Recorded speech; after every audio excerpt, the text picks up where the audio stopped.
All right, for the last 6 months, every video that we've posted, Luke has asked very patiently, where's the Silverado? I'm kindly asking for the Silverado. Well, Luke, you're lucky this episode's for you, buddy. We did so much progress on this truck. We gotta get into it pretty quick because, oh, she looks so good. Here we go.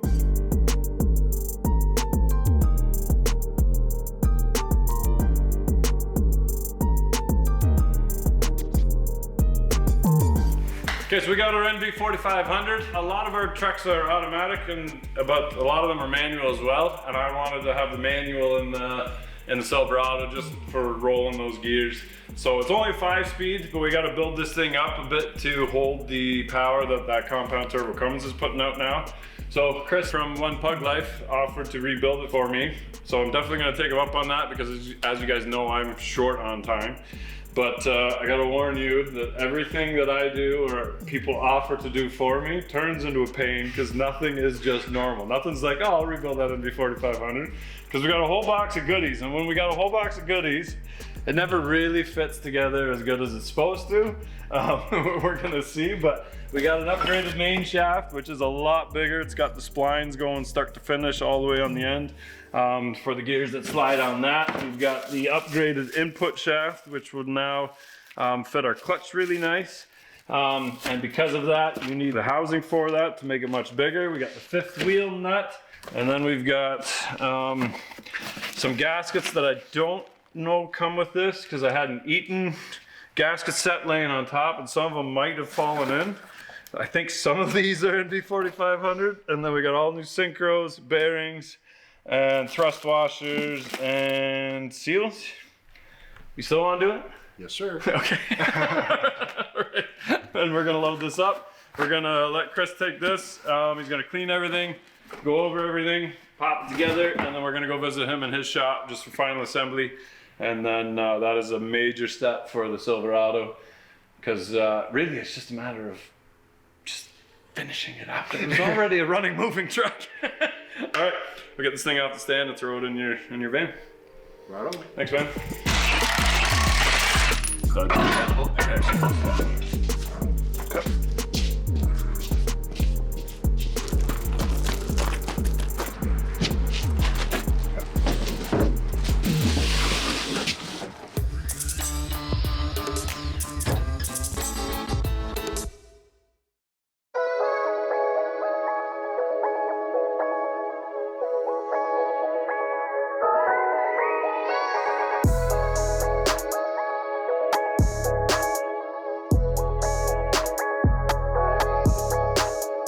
So Silverado was like, why does the Ford get a bus engine? I want a bus engine. We're gonna put a bus engine in Silverado. That is a beautiful, beautiful piece of art. I love it. Oh, just like a brand new truck. Okay, so while Chris is working on the transmission, I'm gonna keep working on the truck. All I have to do is take everything apart and then put it back together again. Here we go.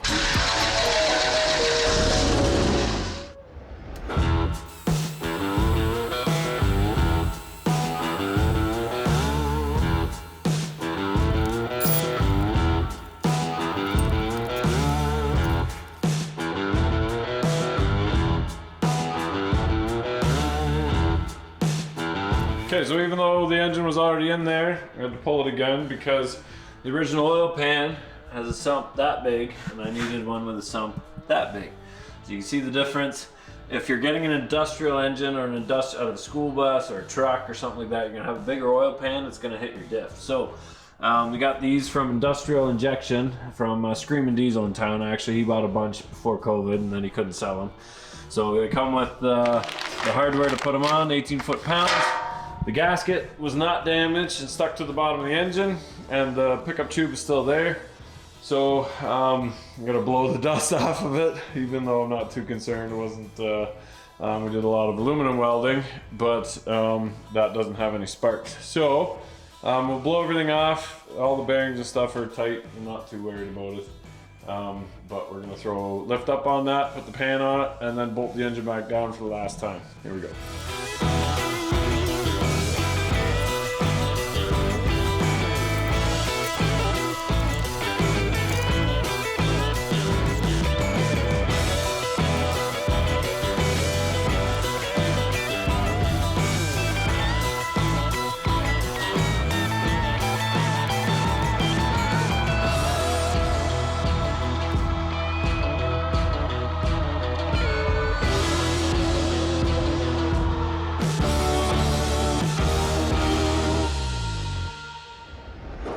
in the last video I decided to replace the leaf springs, and they've been in the shop for a while, finally getting to this truck again to install those leaf springs in the back because hey, everything else is new, might as well do the leaf springs as well. They've got almost 600,000 kilometers on them, so time for some new upgrades.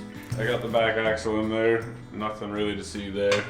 Put a jack underneath it, roll it under, but I'm not sure what kind of stance I'm going for yet. I'm not sure if I do want to go higher with this truck or leave it kind of stock the way it was. So I'm not going to get too concerned with everything going on back here. I'm going to hook the brakes up in that, and I think the calipers, unfortunately I had it outside. Those calipers are brand new. They're just weren't painted. So the front ones were painted. And they look great. I'm gonna have to take them off and paint them, which sucks, but not a big deal. The rest of the truck is just dusty. I got new fuel tank straps because they were rotten, and then I ordered them, and they're. You think that this is one strap, but this is two straps. It's about the thickness of 4 pieces of paper,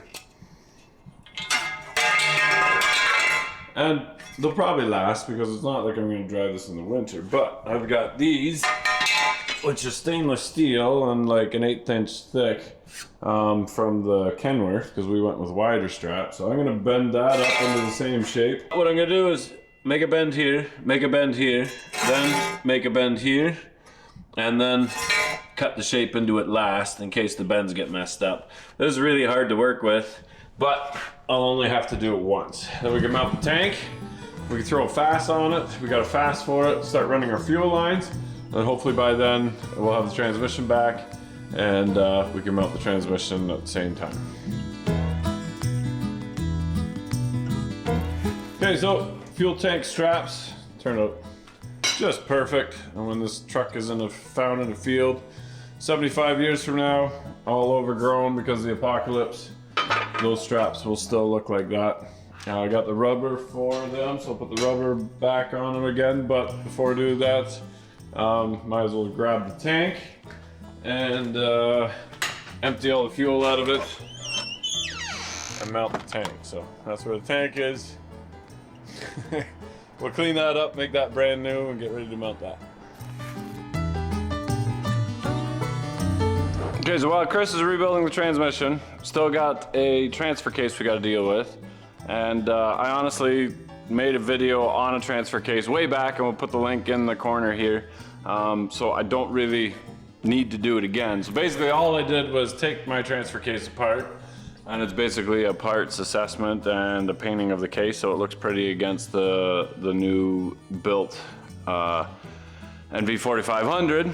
So I'm just gonna put this back together. We're gonna breeze over this. We're gonna not show any of it because I don't like doing things twice. So I'm not gonna lie though, I did have to watch my video on a couple things on this thing to make sure that I was doing it right. I think I'm doing it right, so I can put it back together again. Here we go. Okay, transfer case is together, and that's good because Chris is done with the transmission, so we're gonna drive and go see his shop. Nice little tour. It's a decent day. So we're gonna go first thing in the morning tomorrow morning, but yeah, excited to put this thing together and take up some space in that frame rail. And it is such a good feeling to have all the parts that have been laying around the shop and in storage and stuff slowly making their way back to the truck again and finishing up. It's a nice feeling. Here we go. All right, we are at Inwood Customs. We're gonna give you a little tour around before we go into the shop and look at the transmission, but we got a good old Cummins graveyard here. So this is your little excavating company. Got a loader, a couple dump trucks, mini X, skid steer. Well, yeah, a little of this, a little of that. I do undercoating and scrapping and parts sales and all kinds of stuff. Yeah, right on. Little everything. You sell stuff? Parts. Parts. Oh, I know, it's hard. We got an area for not selling, and then, you know, we get my good stuff and my not good stuff. Right? Yeah, right on, right on. This side's for sale, but that side, that's... Okay. Nice little Peterbilt, cab over. It's a nice little truck, man. Jacked. Yeah, it's a little thin in some spots. Of course, it can't be down that end. We're going to cut it off, right? Yeah, it looks mint back here, yeah.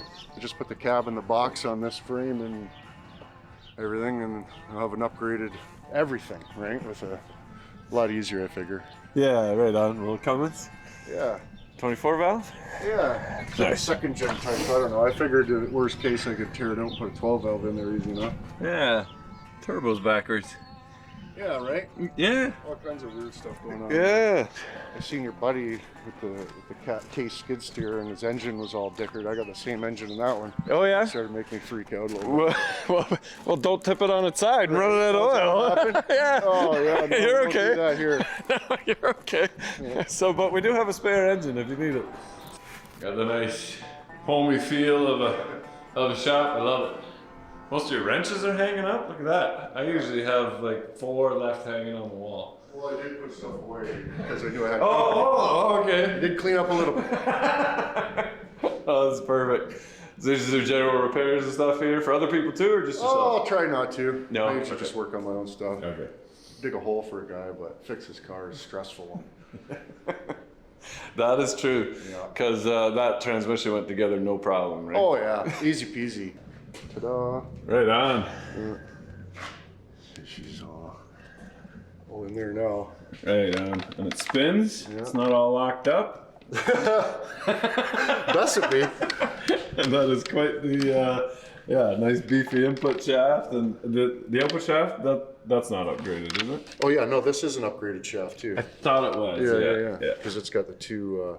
The other shaft only had. Well, I can show you over here.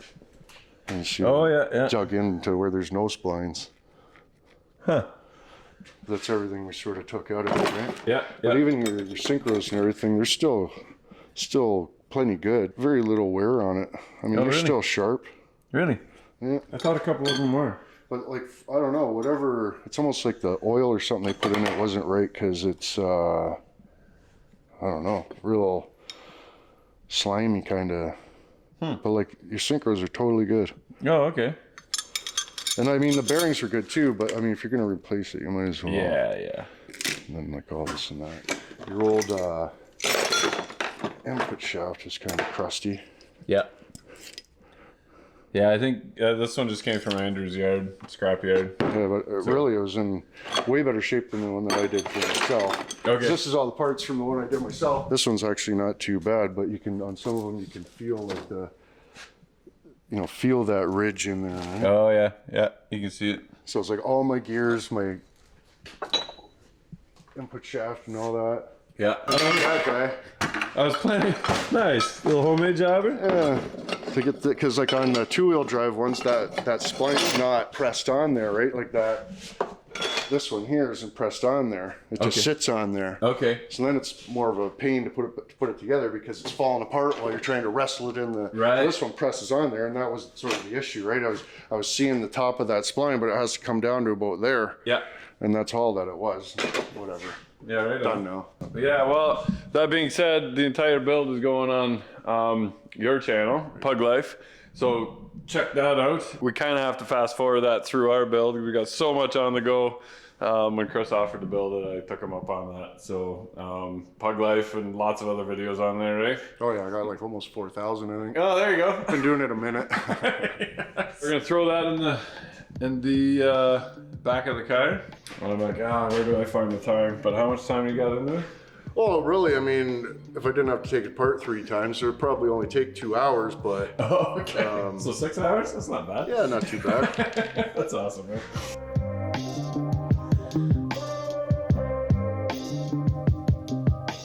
So what were the biggest issues with the upgraded parts that I gave you? So an upgraded output shaft that has the splines all the way through and a larger input shaft. But what did that create? Well, I don't know, maybe the time that you bought it or something, there was a problem with the bearings, like the bearings that they were sending with these. Okay. So like I just replaced it with a Timken bearing. And Because it was a KLH? It's a Koho or K. Oh, yeah. Koyo. Yeah. Koyo. And it just happens to be Like a fraction, like you can't even, Yeah. feel it, but when you put it on the table with a flat edge, like it's just a slight tip, put that on there, and then it was just one shim and it was perfect. So it was too tight with the Coho bearing. Yeah, it was just cramming it shut. Yeah. Like it was just, you could turn it, but it was hard to turn, and Okay. there was no end play at all. Yeah. So then it was weld the race again, pull it out, put a Timken in it? Yeah. And the Timken took care of it? Yeah. Okay. And then there was a 30 thou play somewhere else you were mentioning? Oh, that was right in here because I didn't hit it with my purse hard enough. Okay. Well, that's why they make YouTube, so you can like watch another guy's video, say, "Oh, it's clearly not down far enough," and then All you saw was like a little bit of space on the race, Yeah. like it was a race. well, it was the between this gear here, like this gear was like sliding back and forth, like Okay. too much. Okay, a little yeah. bit's good because Yeah. you know you don't want it binding. But. Right.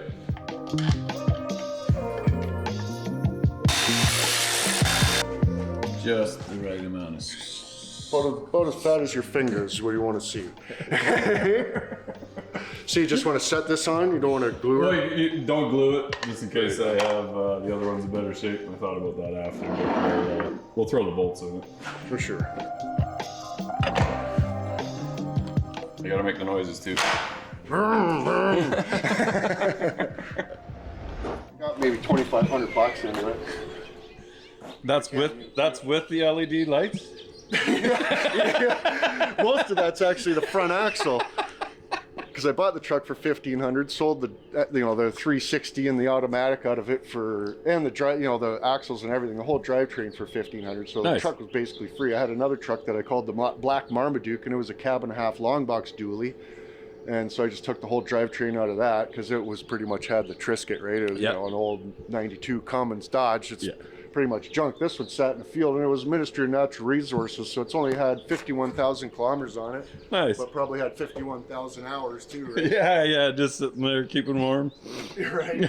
Yeah, way up north too, right? It was up, Yeah. So you put the flares in? yeah, I just did that yesterday. Okay, Yeah. right on. How's that cutting into the side of a minty box? Well, it wasn't too minty. That was the get rid of the little bit of the rust. But yeah, I mean, it was yeah. a little stressful there, a little bit. Right on. Nothing a little 3/8 fuel line can't cover up. That's the best gasket out there. So I got a rear disc brake conversion for it, and then I'm gonna put the pedal brake, the parking brake onto it, because right now it doesn't have that. Only a couple things left to do though. Yeah, let's go for a little rip. Oh no. Come on. A little fuel. Just bump that throttle. Oh. Never does this. Must be too cold. Yeah. Back seat's never been sat in. No, probably not.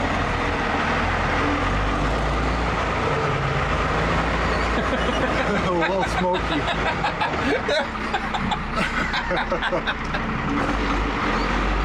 It's fine. Maybe advance your timing a little bit.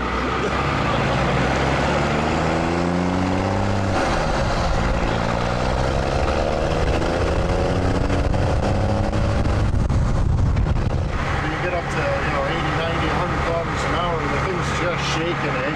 That's the good old that's the Dodge though. That's the tradition that they kept going through the new trucks.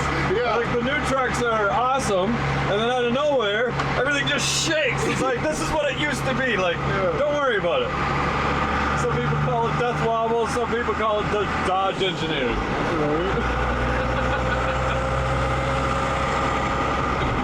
This bumper was on it too, and I got it, and I took it off. I just put it on, and it really, it's probably 200 pounds. Yeah. So it really holds the front end. Oh, front leaf springs, that's what I gotta do. Rims, tires, front leaf springs, Yeah. and the rear disc brake conversion. Then she'll be sweet. That should be sweet. You did have to put a floor in it, eh? Yeah, the whole floor. This is the only original part from there to there. It's the only original part because it sat in the field for years and years and years. Yeah. And no door seals, right? So it just water just sat in it. Oh, shoot. And of course Yeah. it had carpet and stuff. Not carpet, but a plastic mat, right? Yeah. So it really held the water. But other than that, I didn't do anything, as far as like body work. I just, I like the old patina look to it, right? Yeah. It's like you're never gonna like paint this and make it look good, right? No. It's gonna look like a cobbled paint job. And then people just pick it apart, and Yeah. it still rides like this. Yeah, exactly.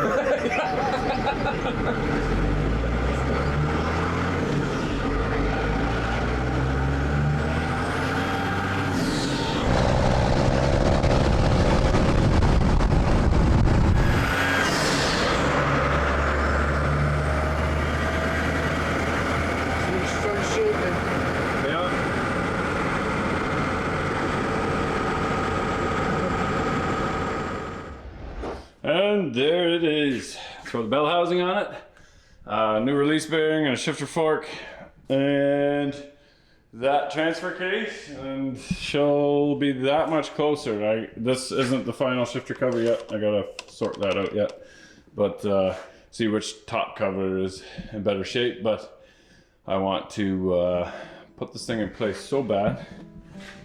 So bad. Here we go.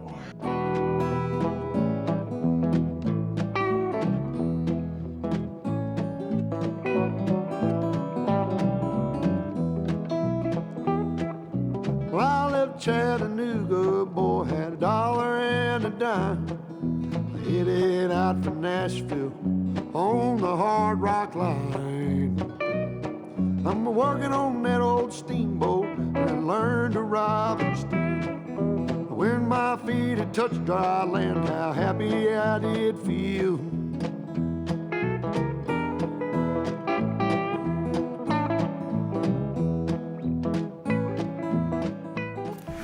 And now look at this. We're already surpassing a SEMA build because we got a front drive shaft.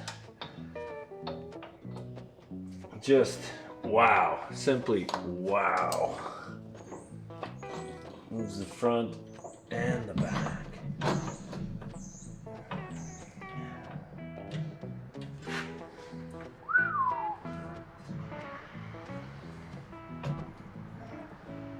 Some new caps, we're all set. Okay, so everything's together, but not without some trouble. Yesterday was a kind of one of those pain in the butt days because I moved that engine back because I had to fit that bigger oil pan. I was wondering why the oil pan was hitting the diff, and then I mounted the transmission, and then I realized the drive shaft was like 6 inches too long. And then I remembered, oh yeah, I have to take the transmission back off again. I have to pick the engine up. I have to move the mounts over. Then I got to mount the transmission again. Then I got to put the drive shaft in. And the straps weren't in on the fuel tank yet, only because I was going to use the nut and bolt insert. I have a truck out back that I was going to grab those from, and realized that was way too rusty, so I had to make those work. It's kind of a pain in the butt to get back there. Behind the tank, but I got it all together today. I didn't really film a whole lot of that. The transfer case, I didn't use the one that originally came out of it. I grabbed one that was off the V10, but the input shaft was different. I didn't realize that. I did rebuild it, but then I had to take it all apart again, swap the input shaft over, and it's just annoying stuff like that that happens. But today everything just went super smooth. Everything went together. I swapped the engine mounts around, moved the engine forward, solved another big problem because the exhaust was really far back. So this was very close to my firewall. I think I have enough room to come down now and go down. I'm not gonna build this piece until the cab's back on again, just in case. But everything is actually finished now. I got my drive shafts in, front and back. I got the fuel tank in, I got the transmission in, transfer case. The engine is bolted down properly. My axle's bolted down. So now I'm gonna mount the Fass, hang that off of my bed mount, and then mount my wheels and tires. And it's gonna look like a whole, it's gonna finally finish that all off, that whole stage. So yeah, some days you just gotta struggle through. Next day it goes really good. Some days it's best to just go inside, have a nap, do something else, clean the shop, come back again, go the next day. If you're having those days, we all have them. I didn't record it, obviously, because that just gets me more angry, but it just takes time, and then you get it, just power through. All right, I'm gonna hang the Fass. It's storming outside. I don't know how late I'm gonna be here today, but by tomorrow we'll put the wheels and tires on, and she's gonna look, oh, just perfect. Not the final wheels and tires, just those, because we're done with them on the Dodge for a bit, so might as well put them on here so we can roll the thing outside, do some nice beauty shots. Here we go. Okay, so for now we're putting on Recon Grappler ATs. These are LT 285/75 R18 Nitto tires, and they're on a Ultra Wheel Chief rim, which is obviously 18-inch, and it is the perfect fit, but it's not actually for this truck. This is for the Dodge that we're putting the diesel electric hybrid kit in. But while we're working on that truck and doing a bunch of welding, we can pop these nice looking tires on this truck and just imagine what this is going to be going down the road.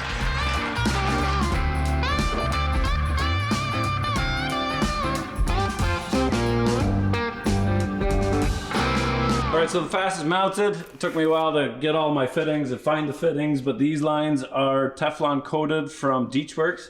So the inside is actually Teflon, and then it's a steel braid around the outside. So they can handle pressure, but this Fass only needs to supply like 16 pounds for the P7100. You need to have an electric pump because, like I said, we don't have the lift pump lobe on the side of the block because we're using the 24 valve cam. So this takes nice clean fuel from the tank. You got nice fittings, got rid of all the factory lines and did nice new lines all the way along.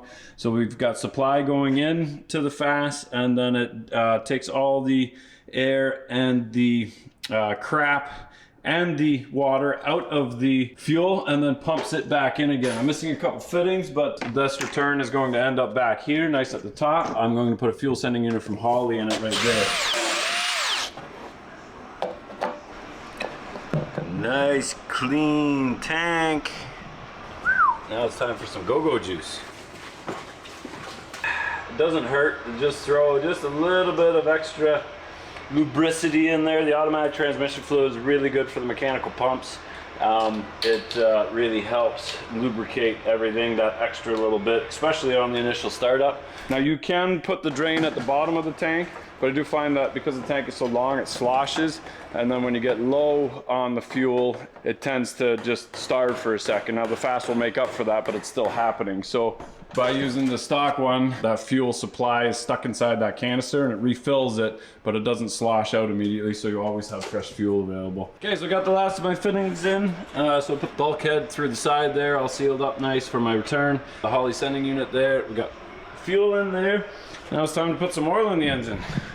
Now it's getting serious now. These lines, I tied them all down and then brought them to the front. Now I'm missing another 90. 2 90s are coming. And then we've got our fuel return from the pump back here, and then that goes into the sending unit as well.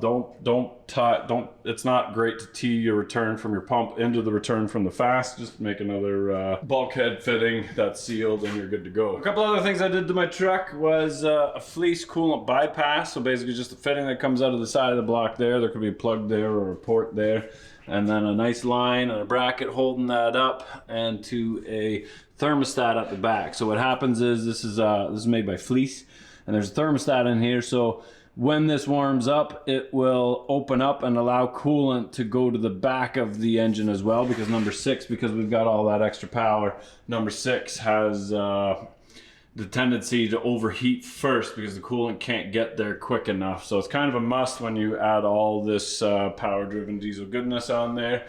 I'm pretty sure that downpipe will actually fit, so we just have to connect it down there. Got the starter on. Starter needed a spacer in there. I don't remember doing that originally though, so I don't know what's going on there, but replaced all of the grade 5 bolts with grade 8 in the back there. My shifter's on backwards, so make sure you tell me that in the comments down below. Got the new brackets, new bolts, and that holding the drive shaft on. And she's looking absolutely fantastic. All right, first startup time. Now this engine 100% deserves T6. You guys know I've been using Shell for my entire career, which is now getting on to 25 years, and I'm a little bit sad about that. But the T6 is exactly what this compound turbo, 500 horsepower, probably 600 horsepower, dual plenum P-Pump 24 valve needs, because we are absolutely going to abuse the crap out of this thing. This used to be my reliable daily, and we moved that over to the Caterpillar. But because of the high pressures that we're gonna put in this engine, all the extra fueling, horsepower is heat, heat is energy, and we're piling a crap load of that into this engine, so she's gonna get T6. but not yet. Because you guys know that this is an absolute fresh rebuild, and I've said it before in the other engine builds, that initial oil needs to be protective, but it needs to allow the parts to wear into each other, and mainly the rings. We need those rings to seat into the cylinder walls. That happens in that first 15 minutes of that initial start. So we generally, when we start a diesel on a brand new build, we want to load that engine as much as possible, make that engine work, get that smoke coming out the tailpipe, and after about 20 hours of driving that engine, we'll change the oil again, and then it's safe to go to the Rotella T6 the rest of its life. I say this with every engine, but I'm super excited to fire this thing up. Okay, we got the oil in there. We're gonna prime the system first. And that's just some PVC pipe with a drain fitting going into the oil, pressure fitting, so we can pump it backwards through the oil system. I still have to make a cover for this before we fire it up. We're not gonna spray oil everywhere. But basically, just fill this up with oil. We're gonna glue the cap on, which is just a Schrader valve and then a fill plug for next time. But I doubt I'll use that. I'll probably just cut it back next time and make sure that this is spotlessly clean, because we're not running it through a filter. So everything's new. Tap 2 new holes and glue another one on. It'll be a little bit smaller every time. So you gotta make sure you prime your biggest engine first. Okay, a Milwaukee compressor is good for this, because you can keep an eye on how much oil pressure's in there. You just hold her up, and then don't put too much in there. 15 pounds is plenty. You can feel the weight go out of it, and then it'll all go into the system.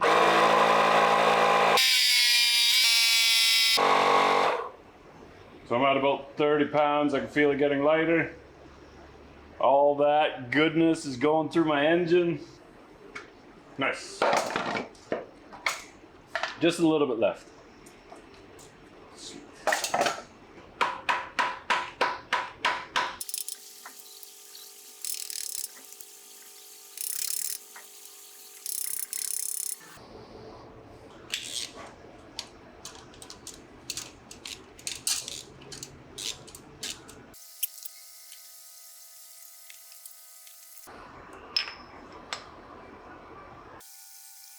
Okay, so we got our battery and our Fass hooked up, so we're just going to put the fuel line into a clear jug so we can see what that fuel looks like. Make sure we clean up the lines, even though we blew them all out. Fass will catch all of the fitting, all the crap that happens over there. Just basically it's the line from the Fass to here. We gotta make sure it doesn't have anything in it.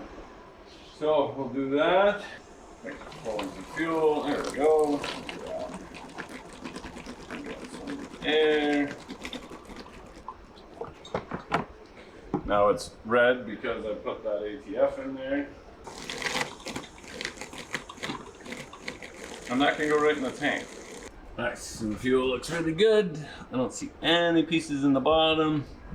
First look, so that's fantastic. We'll tighten that back up again and prime the pump.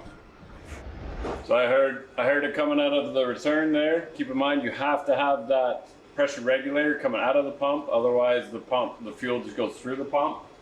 So we got the pump running, I don't see any leaks. Pump's nice and quiet. We are good to go. Fired up time. I did put oil in the transmission, that is important. 75-85 synthetic in there. We got fuel, we got oil.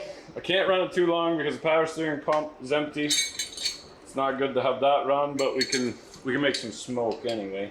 I shouldn't be nervous. I've done at least 20 of these on the channel.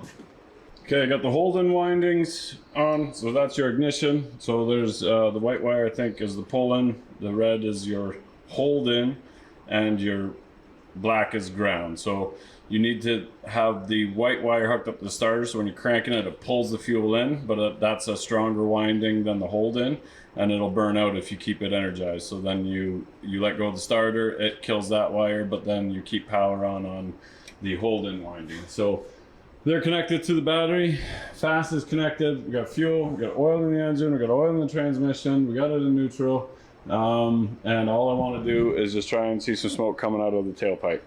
Super nervous, shouldn't be, but here goes nothing.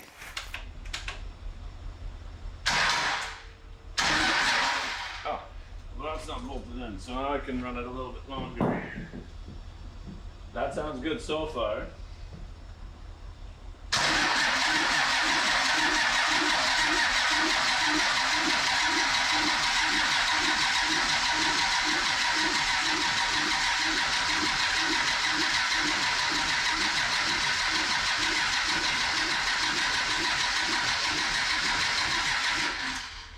Got fuel coming out of my injectors. Tighten up those injectors, nice. Now as long as the fuel's coming at the right time.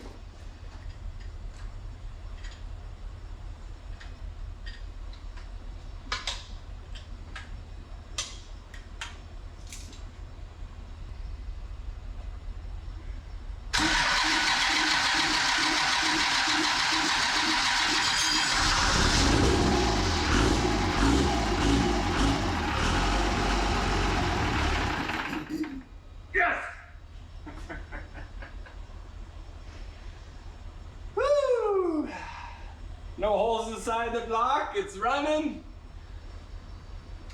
Oh baby, yeah.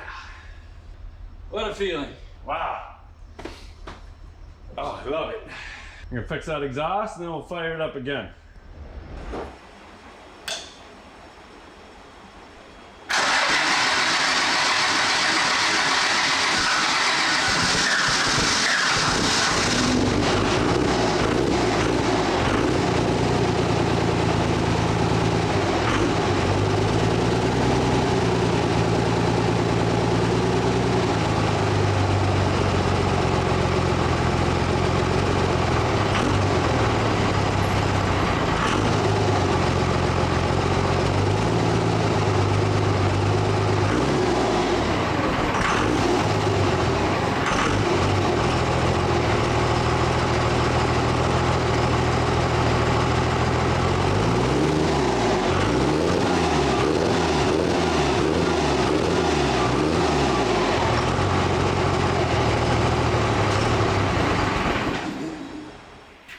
Nice. We got oil pressure because I gotta hook up my drain for my compressor. But oh, it sounds good. So idle's not set, so if I move the handle all the way down, it doesn't want to stay running. So we can turn that up a hair. I'm gonna do that right now, just so it idles on its own. And then all the smoke is still all of the oil inside. Like we dumped those pistons and soaked them, so it's not gonna be this smoky, but it is gonna be this awesome all the time.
Okay, so there's a lot of adjustments to be done with the pump now. So I'm surprised it fired, honestly, because we cranked this pump up to about 600 horse. Power-driven diesel's done that. It's been so long, I can't even remember where I set the pump at, but we might have to advance the timing a lot just to make up for that extra power. It's not bad snappy-wise. The weird noises you're hearing is the compressor. So you're hearing the air coming in and the air coming out of this compressor. So we're gonna mount the air tank and air dryer and set it up exactly like the F350, because I can't even tell you how many times I've already used the air on the F350 to air up bicycle tires when we're taking it out for a trip, or a flat tire on a trailer or whatever. So I'm definitely gonna hook up this compressor. But man, oh man, that what a nice feeling. So the only thing not running right now is the Dodge, because we tore it apart, and the convertible. The Bronco video is coming up because we got the transmission for that, and it will be running. It's just because the starter's in the transmission, so I couldn't start it. But all of our projects, other than that and the Fargo, are and the Dodge are not running. But everything else is running, and I'm super happy about that. So yeah, this is fantastic. I'm gonna sleep good tonight. Man, oh man.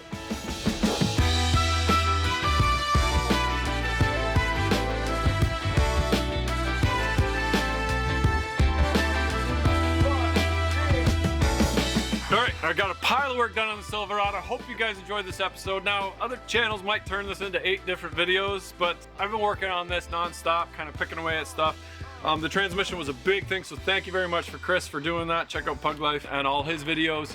Super nice guy, did a really nice swap on his Grumman van, and check that out as well. We've been to China. We are on our way to Africa shortly in another month or two to drive our Defenders through Africa and have all those breakdowns. So I love every one of these projects like my own little baby. We've got thousands of hours invested in each project, and I hope you guys understand that it shows that it looks good. So remember, you got to get out there and work on it. Even if it's a couple hours a week, a couple hours a night, and before you know it, you got a working, running project. Even if it seems daunting on how much work is involved, you got to get out there, because if you're not filthy, you're not rich.